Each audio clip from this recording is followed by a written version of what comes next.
स्वागत है आप सभी का tech study ITI YouTube channel पर। ITI employability skills first year का जो नया पीडीएफ था उसकी जो सीरीज हमने स्टार्ट की थी, आज उस सीरीज में हम लोग करेंगे पार्ट 11। इससे पहले हम लोग 10 पार्ट कर चुके हैं। अगर आपने नहीं देखा है तो डिस्क्रिप्शन में लिंक है। एंड इसका हमने एक अलग से प्लेलिस्ट भी बना दिया है, new employability skills first year करके, ठीक है।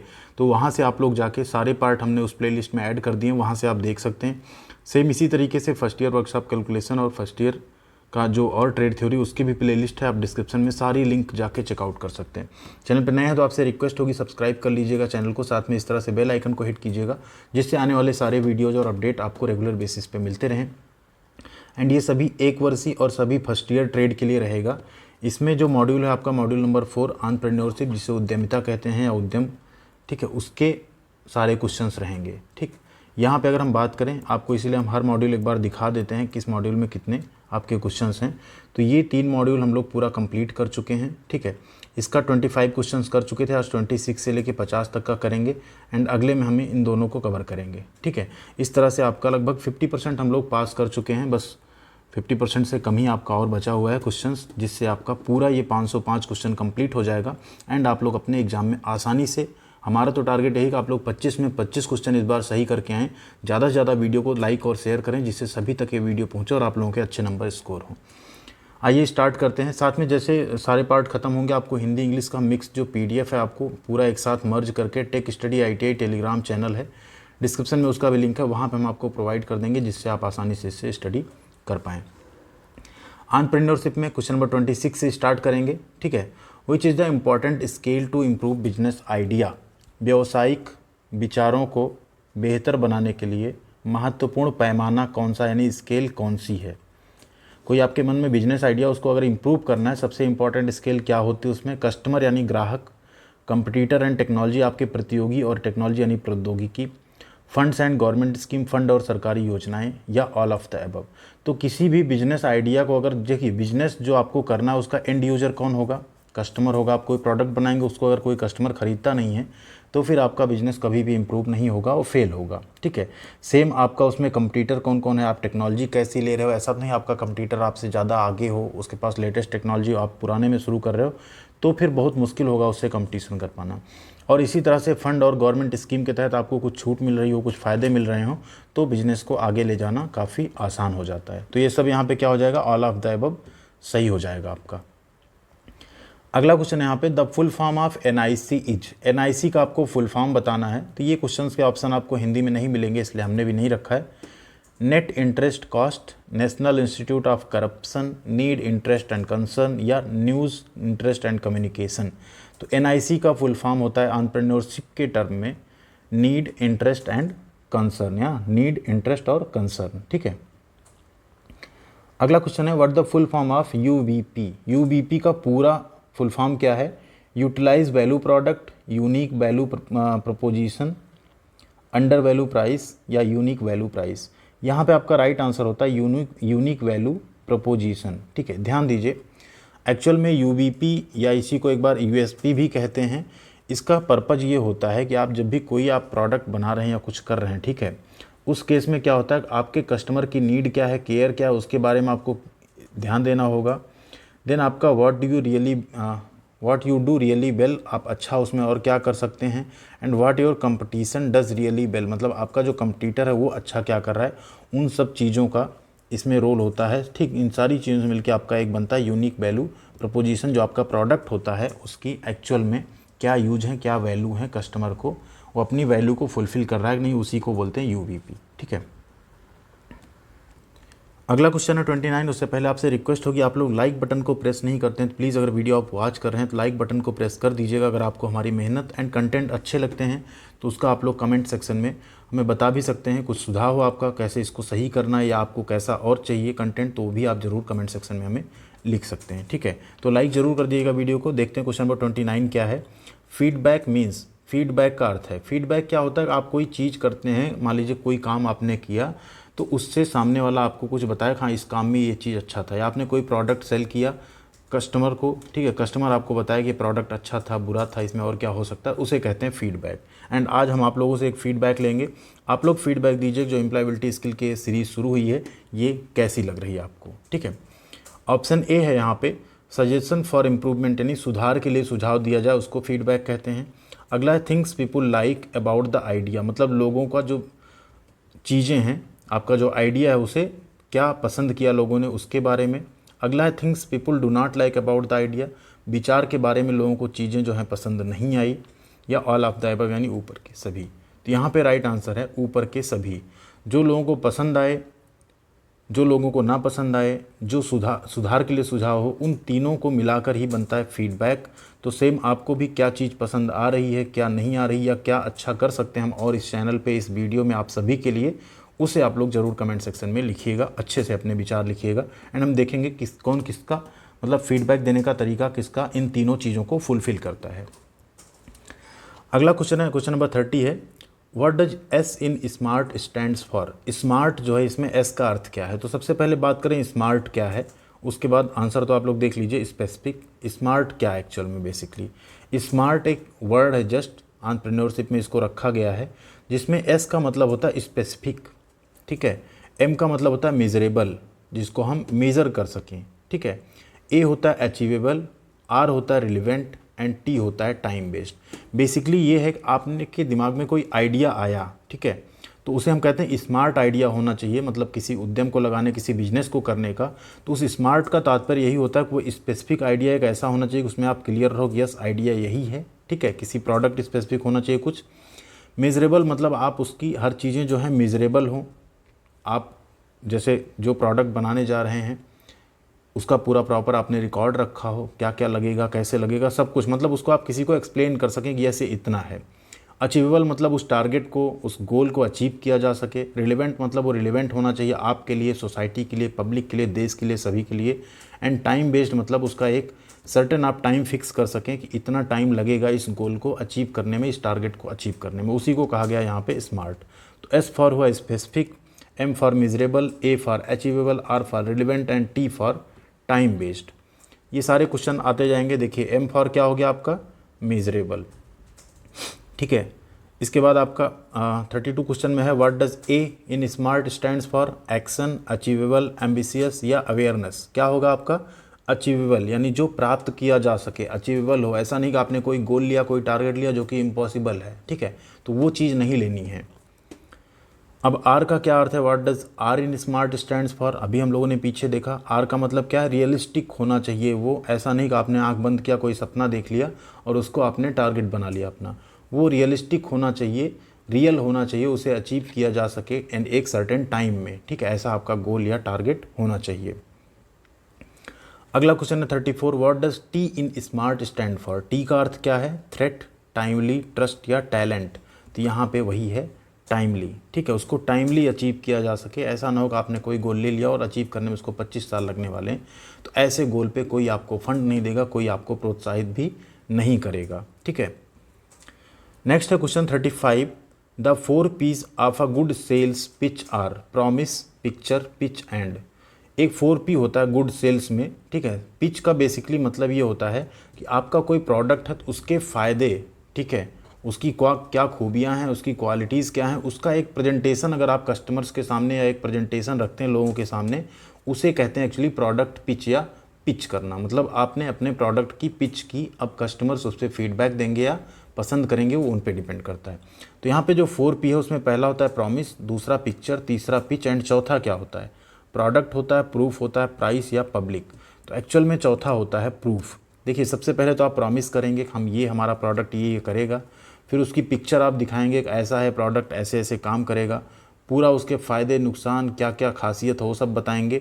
एंड लास्ट में आपको कस्टमर को प्रूफ देना पड़ता है कि यस देखिए ये प्रोडक्ट सच में जो हमने कहा उस पर ये खरा उतरा, इसने ये चीज़ें की, ठीक है, तब जाके आपका वो प्रोडक्ट बिकता है। अगला क्वेश्चन है 36, showing the customer that your product actually works and does what it says is called space in a sales pitch. एक ग्राहक को यह दिखाना कि आपका उत्पाद वास्तव में काम करता है और जो कहता है वह करता है, मतलब आपने जो कहा है प्रोडक्ट के बारे में वो करेगा वो। तो बिक्री पिच में इसे क्या कहते हैं, पिक्चर, पावर, प्रोडक्ट या प्रूफ। अभी पीछे हम लोगों ने बात की, इसे क्या कहेंगे, इसे कहेंगे एक्चुअल में प्रूफ, कि आप प्रूफ करके दिखा रहे हैं देखिए आपका प्रोडक्ट वो सेम वर्क कर रहा है जो आपने बताया था प्रोडक्ट पिच में या सेल्स पिच में। अगला क्वेश्चन है 37, your final selling statement one that will ensure the sale is called a. आपका अंतिम विक्रय विवरण माइनस जो बिक्री सुनिश्चित करेगा, ठीक है, उसे कहा जाएगा प्रोडक्ट, पिच, पिक्चर या प्रूफ। तो उसे कहा जाता है पिच, ठीक है। क्या कहा जाता है? उसे हम कहते हैं फाइनल जो सेलिंग स्टेटमेंट है, जो आपकी सेल्स को क्या करेगा, इंश्योर करेगा, उसे हम कहते हैं प्रोडक्ट पिच या सेल्स पिच या पिच, ठीक है। अगला क्वेश्चन है the amount collected by selling a product और सर्विस इज कॉल्ड सेल्स। किसी उत्पाद या सेवा को बेचकर एकत्र की गई राशि को बिक्री कहा जाता है। तो बेसिकली आप कोई प्रोडक्ट बनाते हैं, उसे सेल करते हैं, तो उसे हम बिक्री कहते हैं, ठीक है। या कोई सेवा है, सेवा से बेसिकली पर्पज़ यहाँ होता है, जैसे मान लीजिए होटल्स हैं, वहाँ पे अगर आपका रूम आप क्या कर रहे हैं, रूम आप किसी को बेच तो दे नहीं रहे, आप सिर्फ उसे दे रहे हैं रहने के, एंड उसे वहाँ पे सर्विसेज प्रोवाइड कर रहे हैं, उसे हम कहते हैं सर्विस। एंड प्रोडक्ट, जैसे आप कोई चीज़ खरीदते हैं मार्केट से, उसे कहते हैं बेसिकली प्रोडक्ट। तो इन चीज़ों से जो आप राशि एकत्रित करते हैं उसे क्या कहते हैं हम, उसे ही हम कहते हैं सेल या बिक्री, ठीक है। राइट आंसर है यहाँ पे ट्रू, मतलब ये सही है। अगला question 39 the methods of tracking our money that will help manage our finance is called. हमारे पैसे को ट्रैक करने के तरीके जो हमारे वित्त को प्रबंधित करने में मदद करेंगे, उन्हें कहा जाता है। उन्हें क्या कहा जाता है एक्चुअल में? अकाउंटेंसी यानी लेखाकर्म, मनी मैनेजमेंट यानी धन का प्रबंधन, इनकम यानी आय, सेविंग ऑफ मनी यानी पैसे की बचत। तो उन्हें हम कहते हैं मनी मैनेजमेंट, धन का प्रबंधन कहते हैं। कैसे हम अपनी मनी को मैनेज करें, ठीक है, एंड उसे ट्रैक करें प्रॉपर, जिससे कि हमें पता चलता रहे हमारे पैसे का क्या हो रहा है। बेसिकली जैसे आप बहुत सारे पैसे मान लीजिए आप कमा रहे हैं, ठीक, कुछ पैसे आप बैंक में रखेंगे, कुछ का आप कुछ स्कीम्स लेंगे, कुछ को आप म्यूचुअल फंड में लगाएंगे, कुछ को आप हो सकता है स्टॉक्स में इन्वेस्ट करें। तो उन चीज़ों को आप ट्रैक करना, उसी को हम क्या कहते हैं, मनी मैनेजमेंट कहते हैं, ठीक है। अगला क्वेश्चन है 40 managing money helps us determine our profits and losses. धन का प्रबंधन हमें अपने लाभ और हानि को निर्धारित करने में मदद करता है या नहीं, ट्रू या फॉल्स? तो यहाँ पे राइट आंसर है यहाँ पे ट्रू। देखिए मनी मैनेजमेंट का एक छोटा सा एग्जांपल हम आपको दें। जैसे हम लोग सभी लोग क्या करते हैं, एक वॉलेट रखते हैं, उसमें कुछ पैसे होते हैं।